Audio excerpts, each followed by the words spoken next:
Welcome to this episode in the Rainbow Studio. This is part of the Yahowah blog. I'm your host, Craig Winn. Normally, we would begin right away speaking of Twistianity and of exposing the myths that are associated with the religion. But I want to speak now in generalities so that you have an appreciation for how easy it is to fool the overwhelming preponderance of people today. So let's take one myth at a time. Today in the White House, there are some 10 European Union leaders, plus UK and NATO, that have gathered in the White House. And this is for a confab with Zelensky over ostensibly ending the war in Ukraine. And I have spent a good part of this morning responding to the idiots, really, on X, who are saying they stand with Ukraine, they stand with Zelensky, that Putin is a war criminal, that the only way to solve the war is to get Russia to leave Ukraine. I want to talk a little bit about this situation because it's important that you know the truth. And frankly, I don't really care whether the war continues or ends. I'm not a party to it. If it continues, it will be World War III. Europe, the United States, and Russia will destroy themselves. I'm not a party to it. In fact, it might sound strange, but the realization is I know what's going to happen in the future. And the sooner it happens rather than the later it happening doesn't change the fact that it's going to happen. And if it happens sooner rather than later, then everything that I have told you is going to happen will be reinforced and my voice will be even more credible, at which point more people will listen to what God has to say through me sooner rather than later. And it's not being callous. I'm already here to tell you, I know what's going to happen. We're going to have World War III. The United States is going to be destroyed. So does it matter if the United States is destroyed a year from now or 7 years from now? The end result is the same. The only difference is if it is destroyed sooner rather than later, then the credibility of the things that I have been sharing with you will rise, becoming ever more verifiable, and therefore more people will listen sooner, and we will spare more souls from that carnage. So I don't speak to you as having a side in this case, but I do care about how easily people are deceived because my stock in trade is truth. So let's look at Ukraine. Russia didn't start the Ukrainian war. It was forced upon Russia. The United States, going all the way back to the days of Zbigniew Brzezinski, decided that it would be appropriate to give the Soviet Union a taste of what Russia gave the United States in Vietnam. Now, the United States never should have been in Vietnam, so we brought this on ourselves, and we decided with our CIA that we would fight Ruskies everywhere. We made them the ultimate boogeyman, and we made a mess of Vietnam, lost 60,000 American lives, making a bad situation worse, and the Russians took advantage of our fate there. And so Zbigniew Brzezinski came up with a lame idea that the United States could give Russia a taste of what Russia gave the United States in Vietnam, and went to the Pakistanis who controlled the Taliban. The Taliban is to the Pakistani army like the Marines are to the U.S. military. And so he negotiated a deal with the Pakistanis to arm them, to stand aside as they develop their nuclear weapons program, and to pay them ungodly amounts of money to rent the Taliban from Pakistan. The United States literally rented the Taliban from Pakistan to wage war as a proxy, which is America's new favorite, against Russia. And we gave the Taliban enormous numbers of weapons, including surface-to-air missiles. But the Taliban didn't have enough people to wield those weapons. So the Taliban recruited one Osama bin Laden. And he was a fairly intelligent fellow, as a very good Muslim, because his father was the largest building contractor in Saudi Arabia, building most of the large public facilities and mosques in Saudi Arabia. And so he had an excellent education.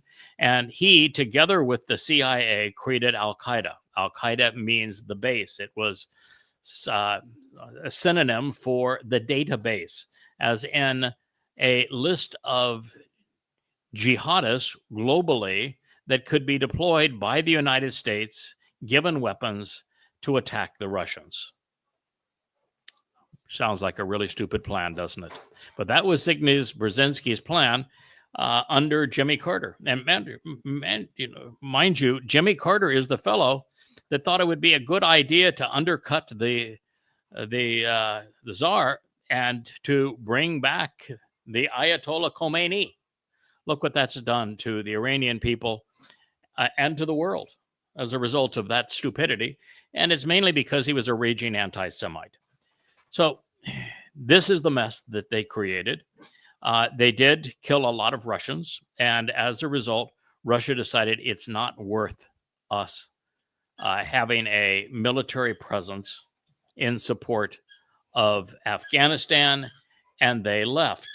Now, what happened then in that vacuum is a whole group of Muslim jihadists on various sides, including the Northern Alliance, started to wage war with one another.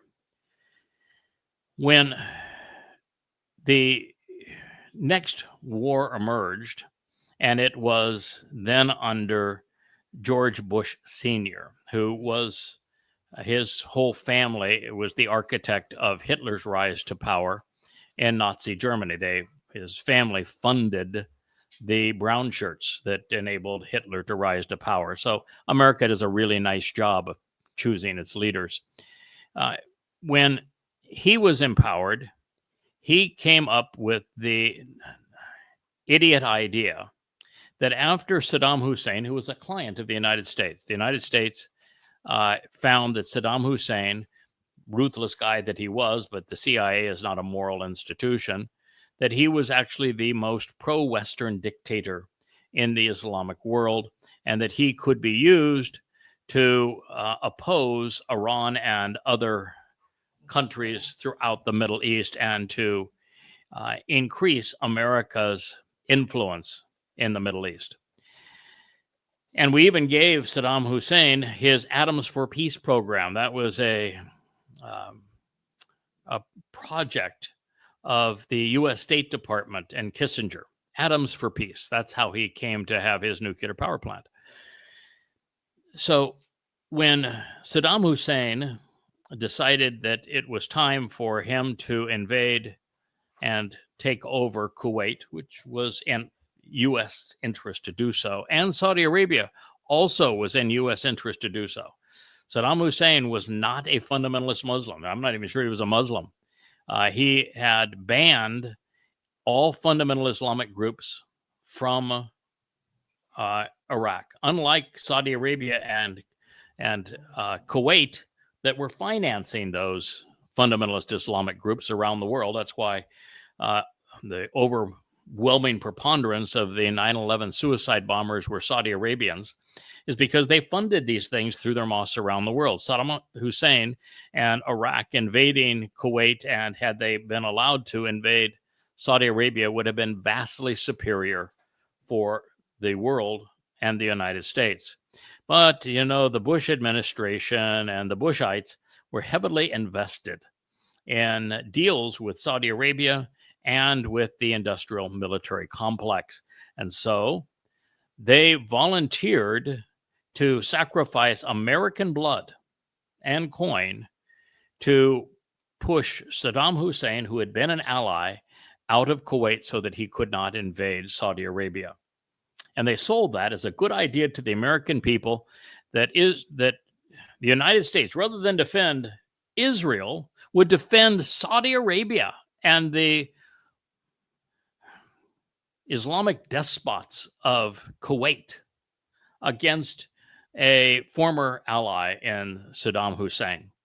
And when the United States volunteered to do this, at the same time, Osama bin Laden, who was a recipient of CIA weapons, military weapons, had known that he had defeated the Russian military in Afghanistan and forced them out.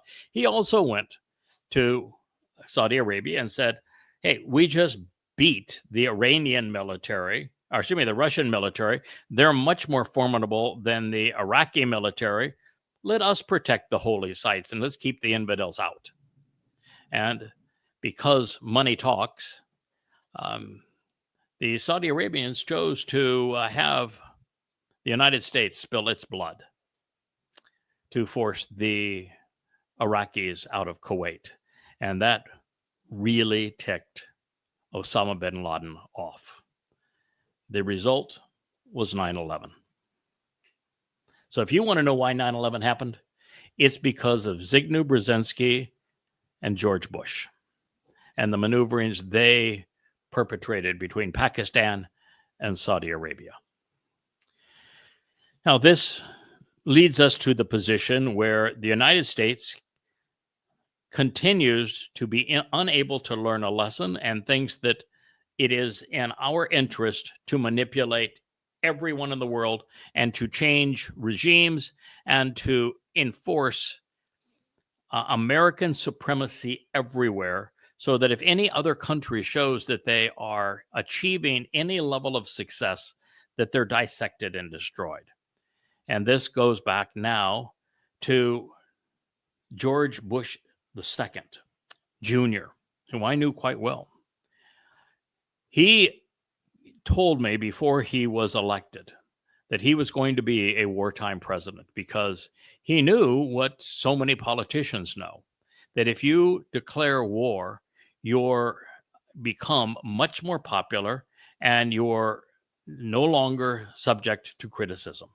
And as a wartime president, you're in a position to control people and to mug them, to rob them. And so this is why the European Union right now wants a war with Russia. It's why warmongers become politicians. It's what he told me privately. I will never forget his desire for war, his lust for war. And so what he ended up doing is he came up with this lie that Al-Qaeda was in Iraq, which is absolutely untrue. A complete and total fabrication, a lie. And that Iraq had weapons of mass destruction, which was also a complete lie. And then he sacrificed 10,000 American lives between Iraq and Afghanistan on those two invasions, saying that we were going to hold Afghanistan and we're going to hold Iraqi accountable for 9/11. And America's, patriotism. Wasn't a single Iraqi, not a single Afghani participated in 9/11. None. It was all a lie. And well over 1 million people died as a result of that lie, because that's what America does. We devour nations. And during the war with Iraq, because evidently American politicians and the military can't count, they said, oh, now it's time for us to have a vote and let the Iraqis choose their leader. It's an illiterate country. They're all Muslims. And the Shiite Muslims from Iran outnumber the Sunni Muslims 2-1. They had a vote. Guess what they did? They voted for a government that unified Iraq with Iran, effectively giving Iraq to Iran, making it the largest oil reserve of any country on earth. That was really stupid. Then, because they had made such a stupid mistake, Petraeus, General Petraeus, being a complete ignoramus, decided maybe the solution, now that we've empowered the Shiites and their militias are killing Americans, is we'll give guns to the Sunni jihadists, and the Sunni jihadists will tell them they're going after Al-Qaeda. Well, there was no Al-Qaeda in Iraq ever, and Al-Qaeda was a Sunni organization. You're not going to arm Sunni Muslims to go after Al-Qaeda. You could arm Shia Muslims to go after Al-Qaeda, but we had already done that, and they weren't going after Al-Qaeda because they weren't there. They were killing Americans instead. So he gave copious amounts of guns under what was called the Awakening Program, under the illusion that Sunni jihadists would go after the mythical Al-Qaeda in Iraq. Well, what did they do? They turned their sights on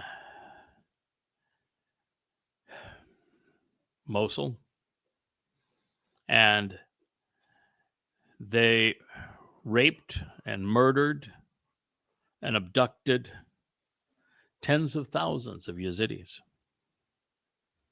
They became the Islamic State. The Awakening Program that America started became the Islamic State. It was first the Islamic State in Syria, and then just became the Islamic State. And then we said, oh, we're so powerful that we eradicated the Islamic State because we killed their leader. Now Syria is controlled by the Islamic State. These are the kinds of blunders that America makes. And everyone comes back to bite us. There has never been regime change that America has perpetrated that hasn't been disastrous.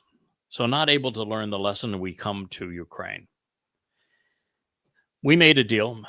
Secretary of State Baker happened to be the person who made the deal with Russia, saying if you release East Germany and unify Germany, then to West Germany, we'll make a deal with you that since NATO really has no purpose now, NATO will never advance beyond where it is and never any closer to Russia.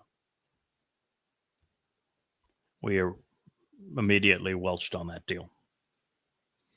And then after doing that, America's CIA and military industrial complex and bankers, the elitists, decided that, Russia has great resources and minerals and energy wealth.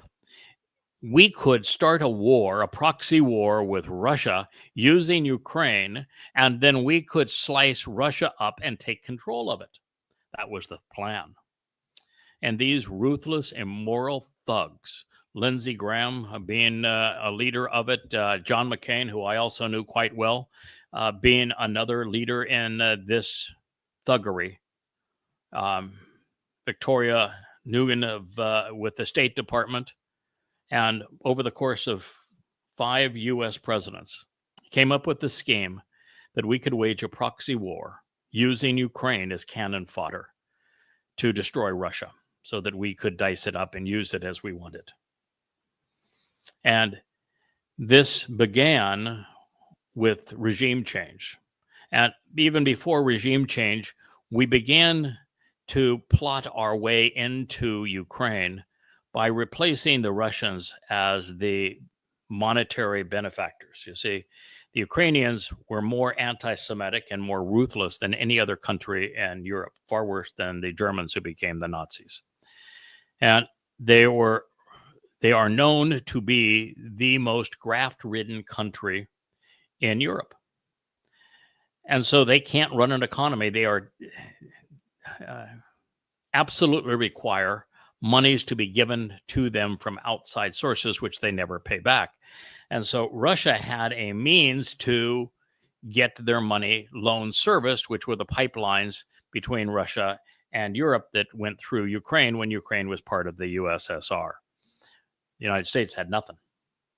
But the International Monetary Fund of the United States decided that we would offer more money on better terms to Ukraine to knock the Russians out.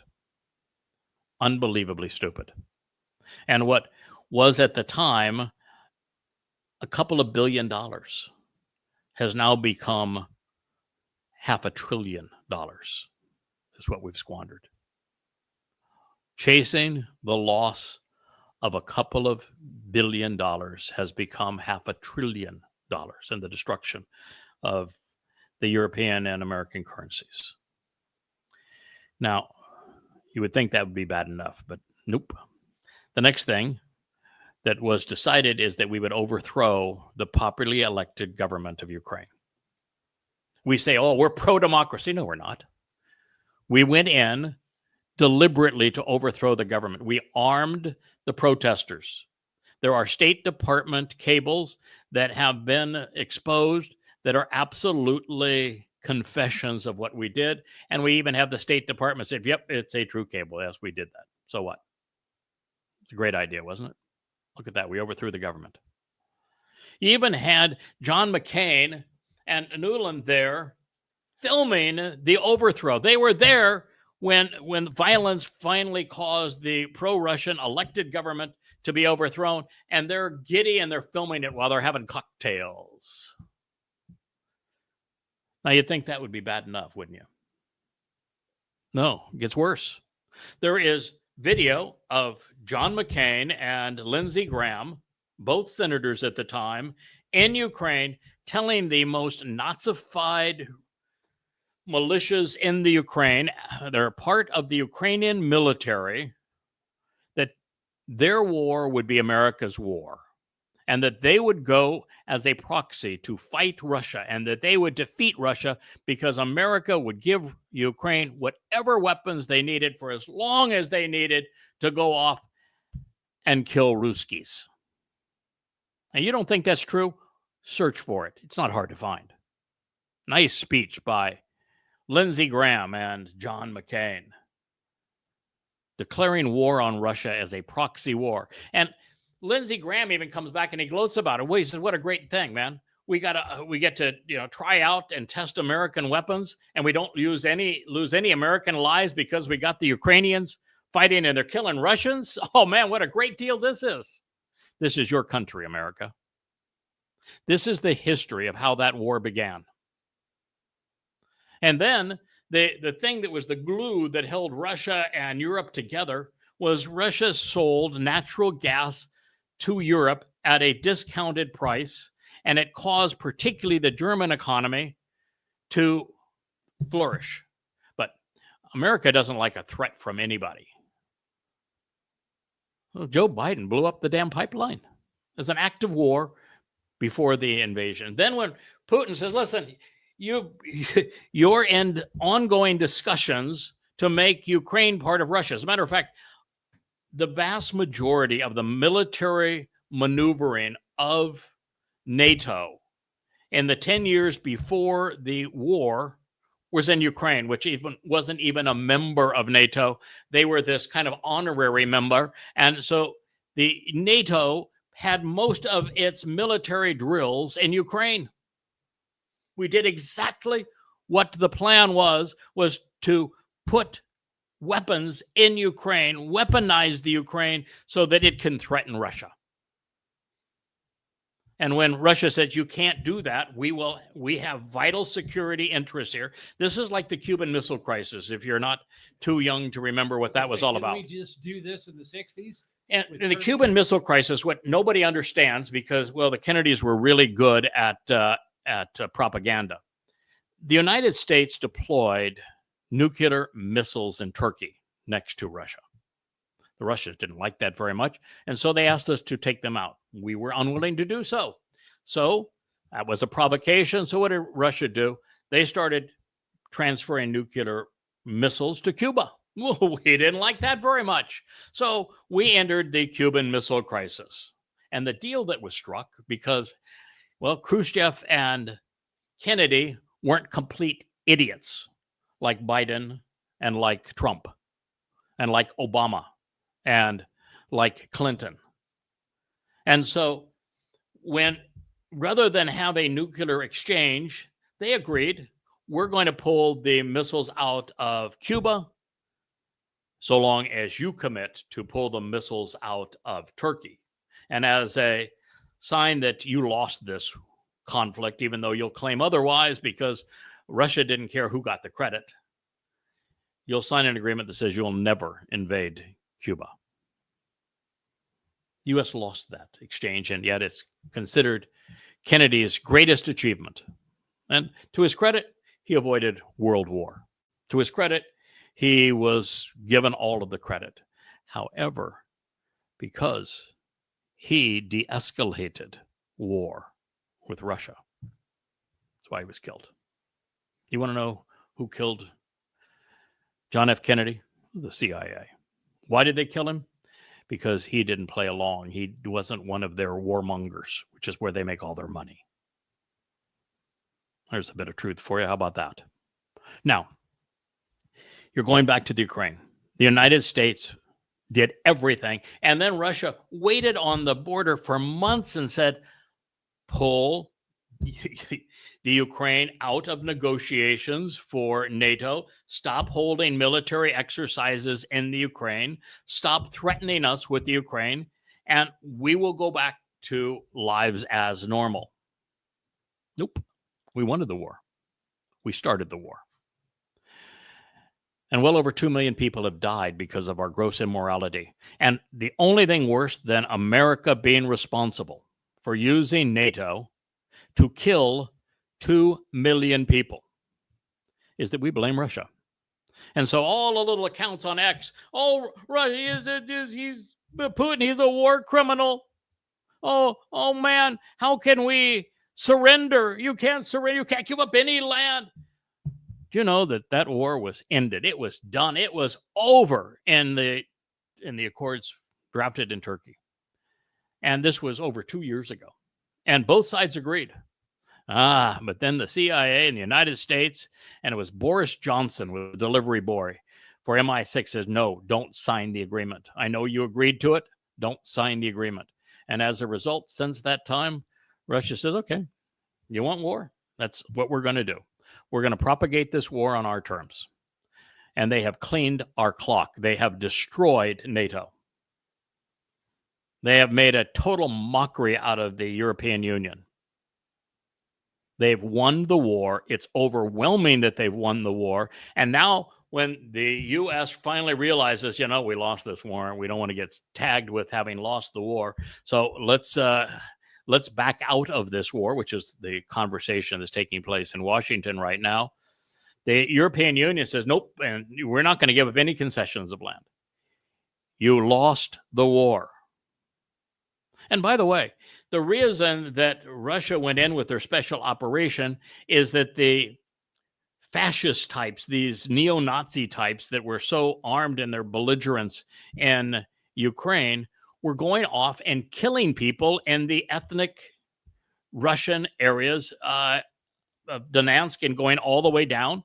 And because they were tormenting them after they were given power by the United States coup, it was a slaughter of Russians. And so the Russians said, no, you're not going to, those are Russians. You're not going to do that. And, now the Russians control those areas. They're not going to give them back. No way, no how, under any circumstances. And if the war continues, they're going to take Odessa. They're going to go to the Dnieper River.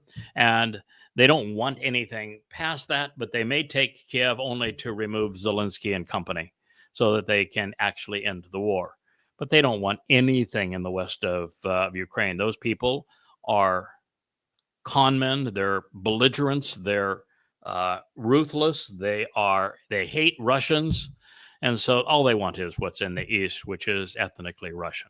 And it's over. They have claimed it. If you want to continue to war with them, then by God, please, I hope that Donald Trump actually has some level of backbone. He's got to do something good because, he's in the role of the Antichrist. He is demon possessed, and Satan's not stupid, which means that he has to have a win here and there. He has to have something that he's actually achieved that is beneficial, and pulling the U.S. out of that war would be an example of that. And then Europe would be tagged with the loss. We'll see what happens. We know the end result is America is destroyed, and it has to either be destroyed by Russia or by China, and Russia has shown great restraint. So has China, and they're not about to do so unless they're given no choice. But to be pro-Ukrainian And to think that Putin owns and is playing Trump in this case, if that's your take on the Ukrainian proxy war, then you've been played for a fool. It's just you're ignorant. You've been played for a fool. Now, let's go on to another. Marxists, who have been in league with Muslims since Adolf Hitler, and let's make no mistake, Adolf Hitler was a Marxist. It was the German Socialist Workers' Party. They only became known as fascists because the Marxists and Russia didn't want to be fighting Marxists in Germany, and so they liked the name fascist to pretend like that was different than Marxists. And it was Mussolini, who was also a socialist, who came up with this new garb and new imagery, marketing, if you will. And Hitler liked the look of it. And he says, oh, well, we can be fascists too. But there is no difference between fascism and socialism in practice. They are exactly the same beast. They run the same way. They deprive people of freedoms, freedom of speech, freedom of movement, freedom of opportunity, of prosperity, of education. They're a complete destruction to a country. I mean, all you have to do is look at East and West Germany, East and West Europe, North and South Korea. For years, when China was actually communist, and Taiwan, before the Chinese went in and Taiwanese went in and opened enterprise zone and caused the economy of Russia to be free enterprise. That was another contrast. But the young Marxists who have been indoctrinated by the idiots that claim to be scholars and professors have no clue about any of this history.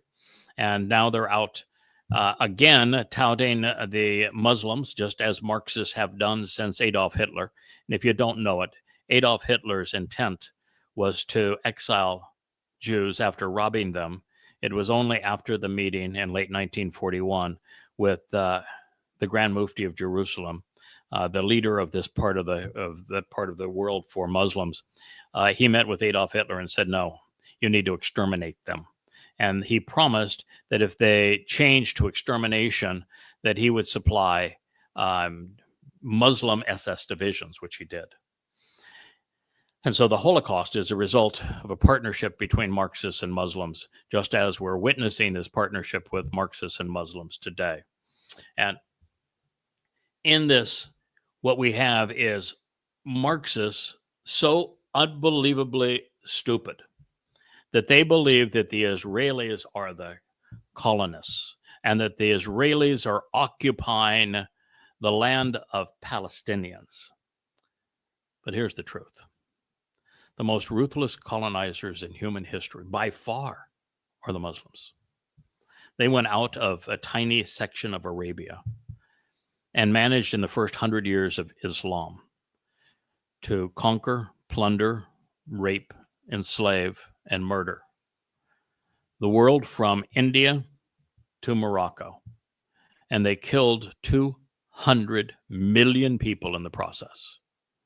They imposed apartheid to a degree that had never been witnessed in human history, even with all of the caste systems previously. And virtual genocide. And look at any map. It is obvious that it is the Muslims who are the colonists and not the Jews.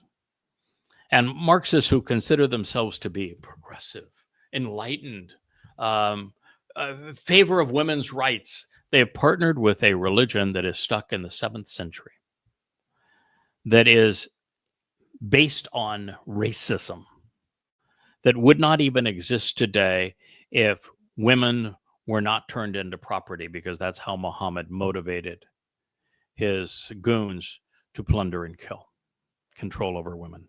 And yet Marxists ally with them and promote genocide against God's people, Israel. One of the great lies of human history is this notion of Palestine. There is no such thing as a Palestinian. There never has been a Palestinian. There were Philistines, but the Philistines ceased to exist 2,300 years ago.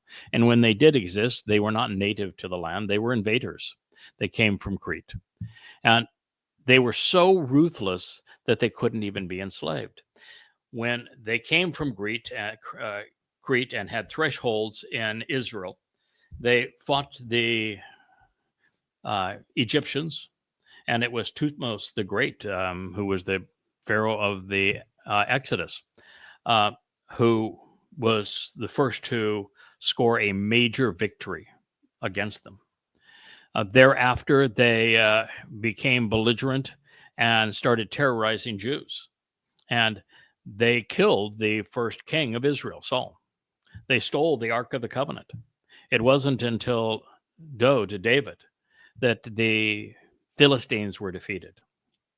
And then after Israel had their way with these terrorists that had been invading their land and terrorizing them, we find that the Assyrians bludgeoned them, almost annihilated them. The Babylonians came and finished what the Assyrians had started. There was an outpost in Gaza when Alexander the Great came through, but we don't know if that outpost was manned strictly by Egyptians at that point, or whether there was some remnant of the old Philistines there, but it was obliterated. Alexander the Great was the great obliterator. At that point, there was no one there. By the time the Romans came and invaded Judea, they were all gone, totally gone to history. And so the reason that the name Palestine exists today is during the third Roman invasion and occupation of Judea. This would be following Rabbi Akiba, who foisted a false messiah, Bar Kokhba, and then lured the Romans into invading, causing the diaspora and causing hundreds of thousands of Jews to be crucified. While Hadrian, who was a real scumbag, was torturing Jews, his favorite was to take the literate ones and wrap them in Torah and prophet scrolls and douse them in oils and then set them afire so they'd burn alive. That was for his entertainment. And while doing that, he would have his men question them and say, who is the most disreputable foe of Israel? And one of them mentioned the Philistines. He said, that's the new name. I'm going to call Judea Philistina. It is now Philistina of Syria. That's how the name came into being. And it was strictly an ethnic slur, a genocidal slur, but there was one country in Europe decided to maintain it, the anti-Semites of the British Isles. And so when the Brits finally came to control most of the Middle East because, well, they were the ones who armed the Saud warlords who were Wahhabis so that they would go fight on horses and with swords against the Ottoman Turks that they were opposed to in World War I. When they ended up being victorious, they gave fiefdoms to all of these warlords, and they came to control what is now Jordan and Israel. And they renamed it, rather than Jordan and Israel, they called it Mandate Palestine. There's no basis for that at all. And the consequence of that was devastating and still is. And thereafter, the first thing that happened is that Chaim Weizmann, who saved the British Empire, he invented synthetic acetone, which is something the Brits had to import from Germany, and they could not import it. It is a substance that is essential in gunpowder. And he invented a synthetic way to create it. He actually saved the Brits from the Germans during World War I. And Lord Balfour says, what do you want? And he says, I don't want much. I'd like to have a homeland for my people. Let them go back to Israel. And it was, at that point, it was a mosquito-infested swamp. And no one much lived there. No one could live there. And so it was either a desert or a mosquito-infested swamp. And he said, "Oh, what the hell? Okay, sure, we'll do that deal." And it was because the land was so poor. It was also most of Jordan as part of this Balfour Declaration. But then the Muslims did what Muslims do. No, no, no. We hate Jews. Kill the Jews. No deal with the Jews. We'll take all of our land, but they can't have any. And the Brits, being the anti-Semites they are, gave in to the Muslims and reneged on the deal. And by reneging on the deal, there was no homeland for Jews to leave Europe for, and the Holocaust was the result. This is all because of the stupidity, too, of Palestine. And then Palestine is essentially forgotten. In 1948, Israel is brought back to Israel, their homeland after the Holocaust. The world feels sorry for Jews. Actually, 6 million of them get murdered because of the anti-Semitic nature of Europe. And they get their homeland back. Not that it was any prize, but well, after leaving the concentration camps, anything is good. And the Muslims, the first thing they do is declare war on the Jews. They tell the Arabs, Muslims living in Israel to leave so that they can wipe out the Jews more easily. And they fight war after war, trying to defeat this emerging nation of Israel. In the 1960s, realizing they were unable to defeat Israel militarily, the KGB, who was a major, just like the United States, they wanted to be the source of military hardware, big money in military hardware. And you can control countries when you're the source of military hardware. And so the Middle East was divided between the Russian clients and the United States clients. And at the time, Egypt was a Russian client for military hardware.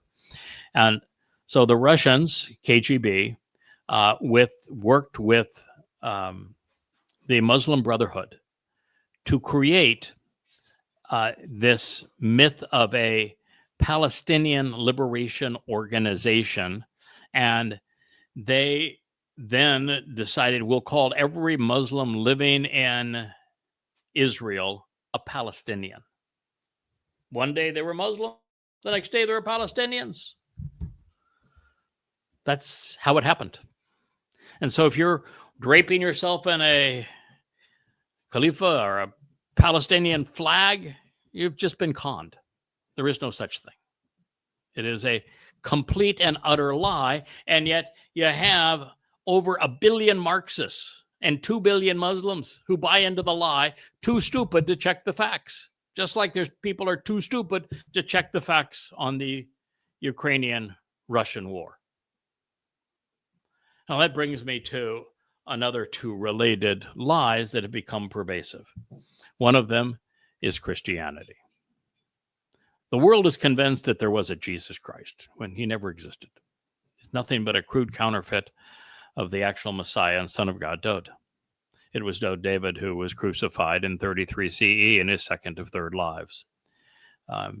There's not a single mention of a Jesus or a Christ anywhere in the Torah and prophets. The only mention of a returning Messiah to fulfill what was Chag Matzah is given by Gabriel, who is Dode, God's most courageous and capable man. And he describes exactly when he is going to fulfill Chag Matzah.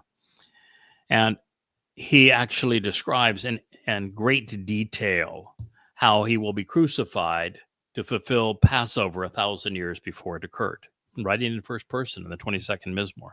And 1,000 years before these events, Yahowah dictates the lyrics of the 89th Psalm, where he reinforces the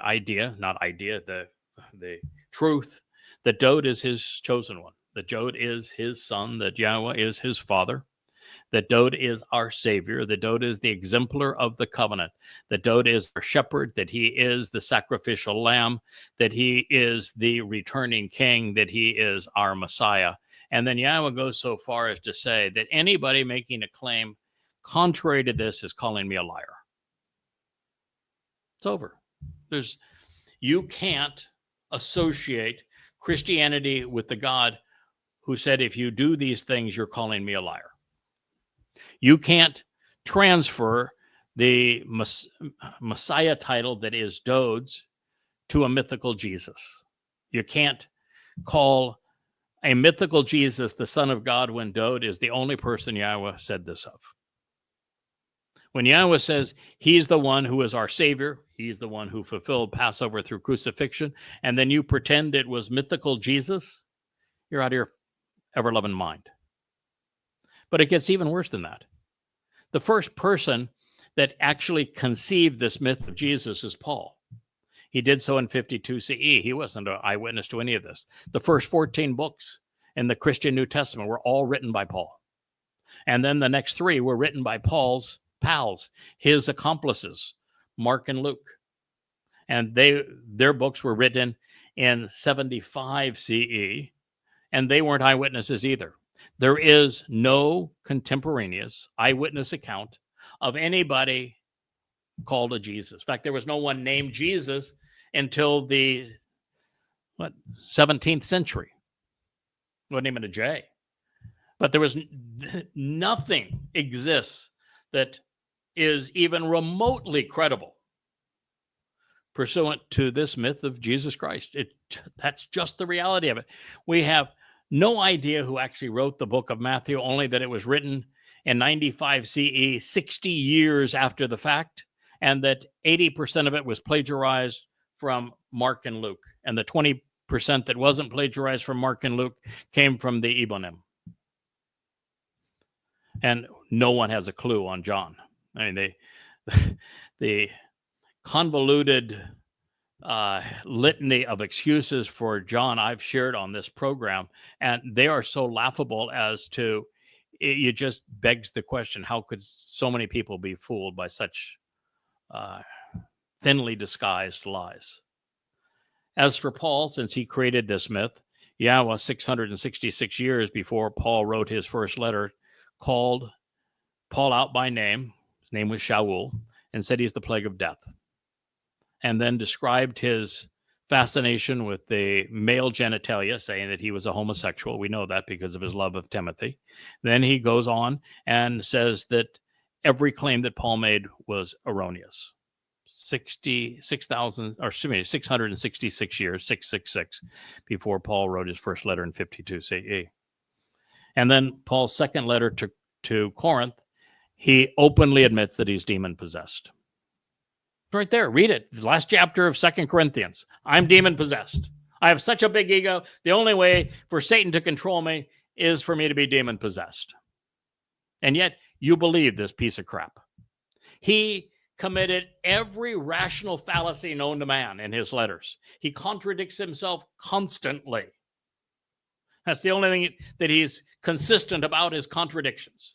And he never once cites Gospel Jesus. You know why he couldn't cite Gospel Jesus? Because Gospel Jesus didn't even exist at the time he wrote his letters. That's why he never claims, hey, I'm working for him. Never quotes a line from him. And the reason he doesn't is he didn't even exist. And he wouldn't exist for another 20, 30 years thereafter. And then to weave his wicked web, Paul tries to quote Yahowah, except he can't mention his name. Never once mentions his name, which is, by the way, the sign of a false prophet. If you speak in the name of any other god, you are not speaking for God. You are a false prophet. And of all of the citations that Paul brings out of the Torah and prophets and Psalms, he doesn't get one right. Every single one is misappropriated, it's truncated, and it's misrepresented, such that in Paul's twisted variation of it, it actually says the opposite of what God said 100% of the time. And you're not smart enough to validate whether or not your faith is in a complete and utter lie, so that your soul is freed from that lie by just taking one of them. Just take one of them. I mean, you can look every citation up in Paul's letters, and when he makes a statement, that he's allegedly citing from the Torah, prophets, and Psalms, you can go and read what it actually says in the Torah, prophets, and Psalms in context. And when you find that he made the opposite point, why would you trust anything he said? You're out of your mind? Is faith all that matters to you? Truth is irrelevant?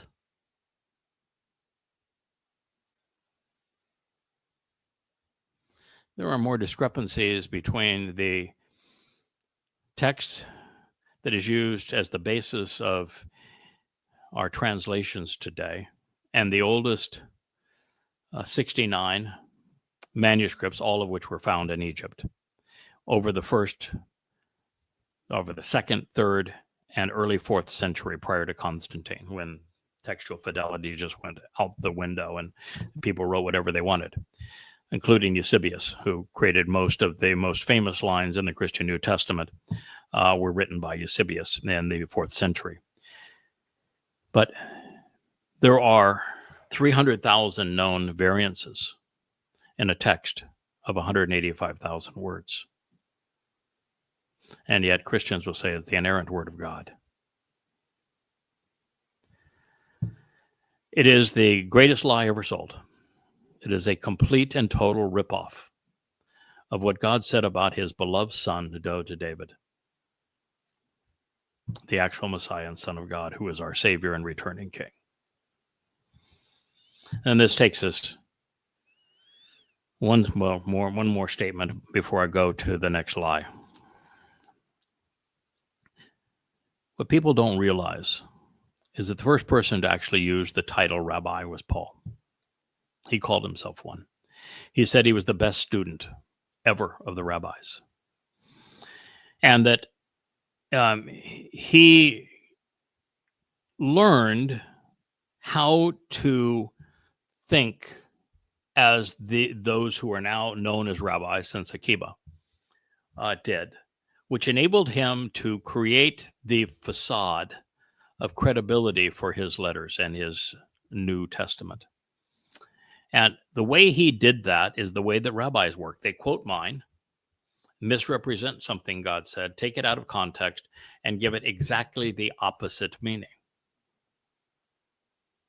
And had Paul not received that training, he could not have created the con that is now known as Christianity, and the world would not have been besieged by it, and the Jews would not have been harassed by it for all those centuries. And this is the biggest issue of all with Christianity. To steal the Messiah and the inheritance of Jews, the Christian New Testament had to condemn and demonize Jews. And so they created the lie that Jews killed the mythical Jesus. Of course, it's not true. But by demonizing Jews, the Christian New Testament put themselves in a position to steal everything that belongs to Israel. Of course, God says exactly the opposite, but they're counting on the Christian being stupid, that once you get control, that no one's ever going to question their faith again. And they're not going to realize, wait a minute, that every promise that God makes in the last days is back to Israel and to Jews and pertains to his Torah and never goes to a New Testament and never goes to Goys and Gentiles and never goes to Christianity, ever. But, faith is dumbing. If you believe that God can die, then... That was Habakkuk's, because God's denunciation of Paul was through the prophet Habakkuk, 666 years before Paul wrote his letter to the Galatians.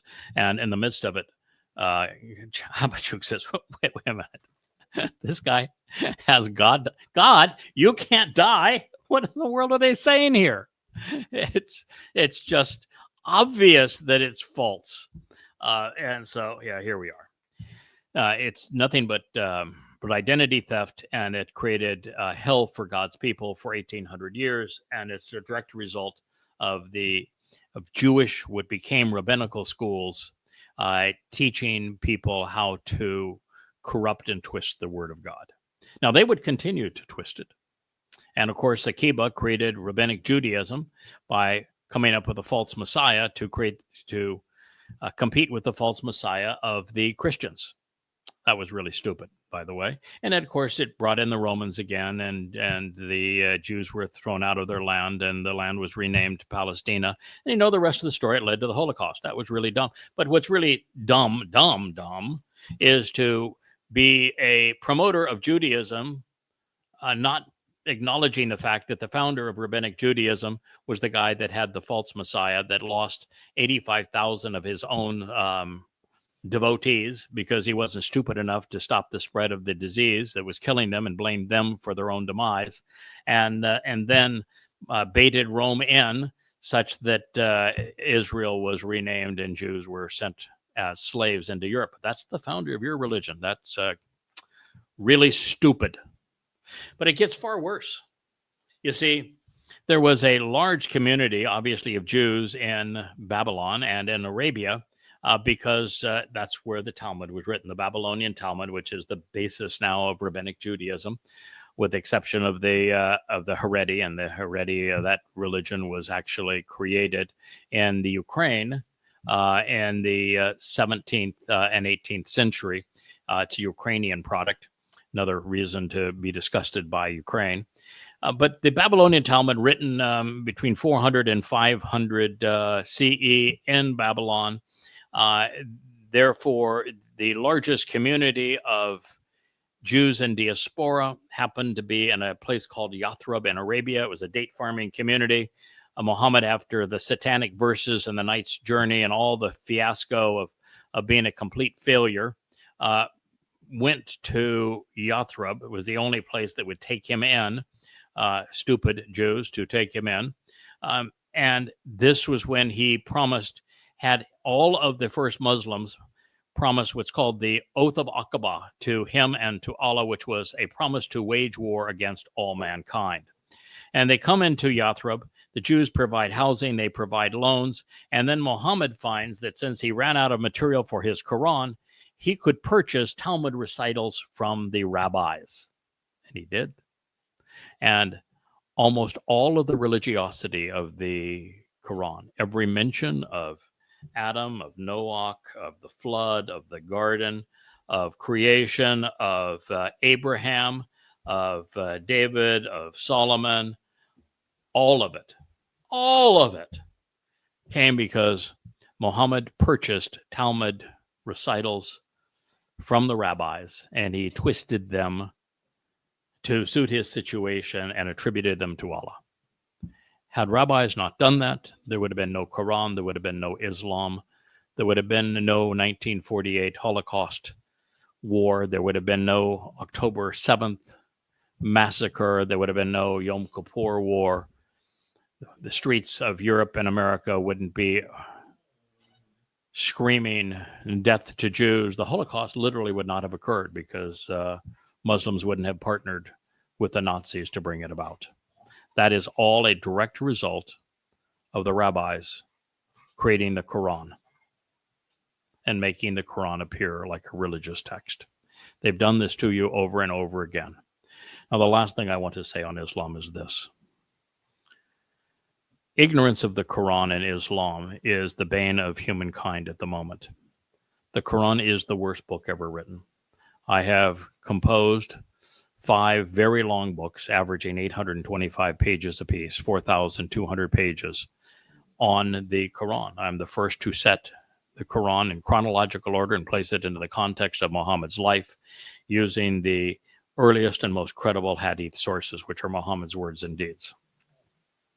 And in so doing, and using some 70 translations of the Quran, including interlinears, and mostly with an understanding of Hebrew, since almost all of the important words in the Quran are actually Hebrew, I'm able to bring a comprehensive analysis of the Quran beyond what anyone has ever done previously.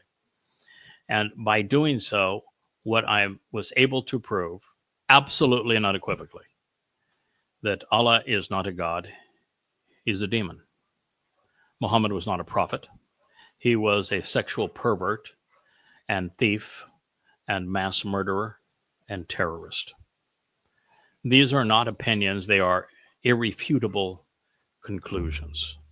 The Quran is repetitive to a fault. It is heavily plagiarized. It is inaccurate scientifically and historically. It is grossly immoral. It has no redeeming value. There's nothing in the Quran that can be considered even the least bit innovative or insightful. It trashes women.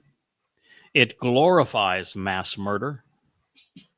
It is racist. It promotes incest, pedophilia, rape, slavery. There's even a full Quran surah on the spoils of war that stealing is lawful and good. It celebrates demons. There are surahs of the Quran specifically devoted to demons. It is quite literally the most reprehensible book ever. And it is the ultimate plague on humankind today. And yet, so very few people know it. So these are the myths that are plaguing our world. We are on the cusp of World War III by demonizing Russia when the United States is the cause of that war. We have no concept as to how we got ourselves in the horrible mess of regime change in Afghanistan and Iraq, and then Syria and Libya, Somalia, Sudan, all as American projects through the CIA that went awry, making the world so much more vulnerable. And also in Iran, it's deplorable, and yet we don't hold America or the CIA accountable.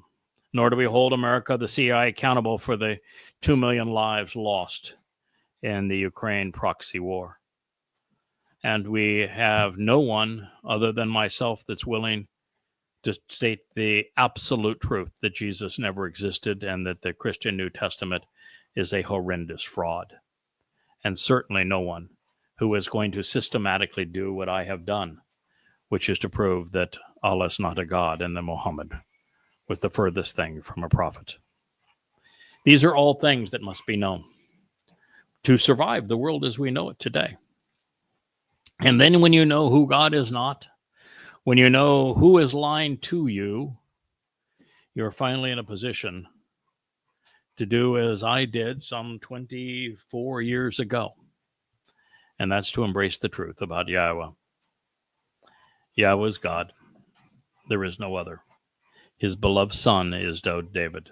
He's the one who fulfilled Pesach, Matzah, and Bikurim for us in 33 CE in his second of 3 lives so that we might live.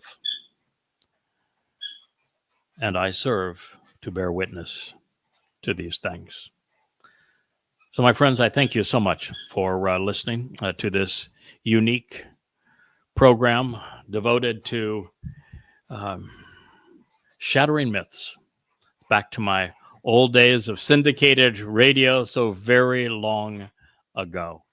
I want you to know that almost everything you have been led to believe is untrue.